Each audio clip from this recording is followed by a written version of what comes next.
இப்ப மேஷராசி அப்படின்னு எடுத்துக்கிட்டோம்னா, மேஷராசியில அஸ்வதி, பரணி, கார்த்திகை முதல் பாதம், இப்படி 3 நட்சத்திரம் இருக்கும்.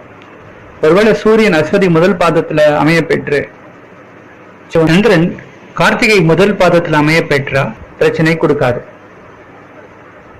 அப்போ அமாவாசை அப்படின்னு சொன்னாலே அதுல இருக்கக்கூடிய கெடுபலன்கள் பார்த்தா அந்த டிகிரிஸ் ரொம்ப ரொம்ப இம்பார்ட்டன்ட். அதாவது எந்த நட்சத்திரத்துல 2 கிரகமும் இருக்கு, அது எவ்வளவு க்ளோஸா இருக்குன்னு பார்க்கணும். சூரியன் அப்படின்னு சொன்னா தந்தையாரை குறிக்கும், சந்திரன் அப்படின்னு சொன்னா தாயாரை குறிக்கும். இப்போ சூரியன் அப்படின்னா ஆத்மகாரகன், சந்திரன் அப்படின்னா மனோகாரகன். இந்த மனசு ஒடுங்கிதான் ஆத்மா அங்க நிலை பெற்று இருக்கக்கூடிய இடம் தான் சூரியனும் சந்திரனும் சேர்க்கை. அப்போ நம்ம இது எல்லா விதத்திலையும் கெடுதல் அப்படின்னு நம்ம சொல்ல முடியாது.